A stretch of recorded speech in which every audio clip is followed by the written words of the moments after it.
Oke, selamat jumpa kembali kita di channel YouTube LSP Kreator Film dan Televisi Indonesia. Dalam episode kali ini kita akan membahas soal standarisasi profesi atau kompetensi di bidang produksi film.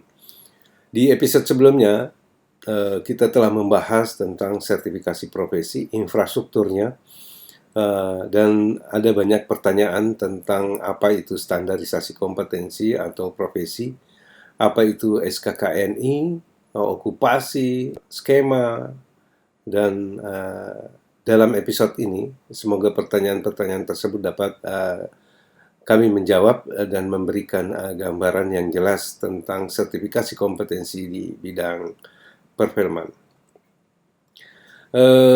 Ada beberapa hal yang perlu kita ketahui bahwa di dalam infrastruktur standarisasi kompetensi itu ada struktur organisasi di bidang produksi. Kemudian ada okupasi. Kemudian kompetensi itu sendiri. Kemudian SKKNI, KKNI. Kemudian itu ada skema sertifikasi. Kemudian sertifikasi profesi. Sebelum menjawab pertanyaan-pertanyaan tersebut di atas, saya ingin menyampaikan tujuan daripada standarisasi itu sendiri. Secara umum, tujuan standarisasi adalah melahirkan produk yang berkualitas. Dalam hal ini, film, melahirkan produk film yang berkualitas dan berdaya saing. Oleh karena itu, maka untuk melahirkan produk yang berkualitas dan berdaya saing, maka diperlukan tenaga-tenaga atau pekerja yang memiliki kemampuan atau kompetensi yang terukur atau kompetensi yang terstandarisasi. Standarisasi kompetensi merupakan batasan kemampuan minimal bagi setiap profesi atau individu yang meliputi pengetahuan, keterampilan, dan sikap kerja. Ketiga unsur tersebut harus dikuasai oleh setiap profesi atau individu. Oleh karenanya, maka perlu dibuat standar kompetensi kerja nasional atau yang kita kenal SKKNI. Nah, pertanyaan-pertanyaan yang juga sering muncul, siapa yang merumuskan SKKNI? Atau siapa yang membuat? Nah, SKKNI dirumuskan oleh para praktisi industri yang ada di dalam organisasi profesi yang kemudian ditetapkan oleh negara, dalam hal ini Kementerian Ketenagakerjaan Republik Indonesia sebagai kementerian yang mengurusi tentang standarisasi profesi. Oleh karenanya, SKKNI yang sudah ditetapkan dapat digunakan secara nasional. Nah, di dalam merumuskan SKKNI mengacu pada tujuan utamanya tadi. Di dalam struktur organisasi produksi film ada 14 departemen. Itu yang sudah disepakati oleh stakeholder perfilman Indonesia. Dan di dalam 14 departemen ini ada 99 profesi yang kemudian ditetapkan kualifikasinya atau levelnya, yang mengacu pada Peraturan Presiden Nomor 8 Tahun 2012 tentang Kualifikasi Kerja Nasional Indonesia atau sering kita sebut KKNI. Dalam Perpres ini ada 9 level, yaitu dari level 1 sampai 9. Atas kesepakatan seluruh stakeholder pada Konvensi Margonda tahun 2019, disepakati bahwa 99 profesi yang ada dalam produksi film, mulai dari level 2 sampai 7. Merumuskan SKKNI maupun KKNI, dasarnya adalah job desk setiap profesi. Dari job desk inilah ditentukan standar kemampuan minimal setiap profesi yang harus dikuasai, meliputi pengetahuan, keterampilan, dan sikap kerja. Dalam dunia industri film, ini penting guna tercapainya tujuan utamanya, yaitu produk film yang memiliki kualitas dan berdaya saing. SKKNI maupun KKNI menjadi benchmark atau acuan untuk menetapkan seorang individu atau profesional kompeten atau belum kompeten. Selain itu, SKKNI maupun KKNI juga menjadi acuan penyusunan kurikulum untuk pendidikan dan pelatihan kerja agar terjadi link and match dengan dunia industri. Sebagai contoh, pada Departemen Tata Kamera ada 7 okupasi, yaitu pengarah sinematografi, operator kamera atau juru kamera, asisten 1 juru kamera atau focus puller, digital imaging technician atau DAT, asisten juru kamera, kemudian loader, dan clapper. Kompetensi ke-7 okupasi ini diatur dalam SKKNE nomor 27 tahun 2019 tentang penetapan standar kompetensi kerja nasional Indonesia, kategori kesenian, hiburan, dan rekreasi. Dalam pemetaan standar kompetensi tata kamera, tujuan utamanya adalah melahirkan karya sinematografi yang berkualitas dan berdaya saing dalam produksi film. Dan untuk mencapai tujuan utama tadi, ada beberapa fase yang harus dilakukan, di mana dalam pemetaan disebut ada fungsi kunci, fungsi utama, dan fungsi dasar. Fungsi kunci ada 2, yang terdiri dari mempersiapkan produksi film dan mengelola pelaksanaan produksi film. Sementara fungsi utama ada 4, yang terdiri dari merencanakan konsep visual, mengembangkan konsep visual, mempersiapkan pengambilan gambar, dan melaksanakan pengambilan gambar atau perekaman gambar. Dan untuk fungsi dasar ada 14. Ke-14 fungsi dasar inilah yang menjadi unit-unit kompetensi yang memiliki dimensi kompetensi yang berhubungan dengan pengetahuan, keterampilan, dan sikap kerja yang harus dimiliki oleh profesional pada bidang tata kamera, yaitu mengikuti prosedur kesehatan, keselamatan, dan keamanan di tempat kerja. 2. Menerapkan etika, tata krama, dan tanggung jawab profesi. Ketiga, menganalisis skenario untuk keperluan tata kamera. Keempat, membuat perencanaan konsep visual.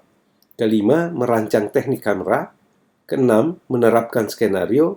Ketujuh, menyiapkan kamera. 8. Melakukan pemeriksaan kamera sebelum syuting. 9. Menyusun komposisi dalam pengoperasian kamera. 10. Melaksanakan pengaturan titik fokus. 11. Melaksanakan rencana kerja kamera. 12. Menggunakan slide pada saat syuting. 13. Menyimpan data file digital hasil syuting. 14. Mendistribusikan data file digital. Kemudian, ada muncul pertanyaan, apakah ke-14 unit kompetensi ini menjadi suatu keharusan dikuasai oleh 7 okupasi yang ada di dalam Departemen Tata Kamera?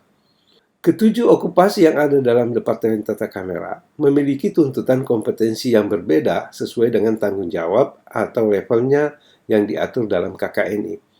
Oleh karenanya, ke-14 unit kompetensi ini tidak menjadi keharusan untuk dikuasai ketujuh okupasi ini.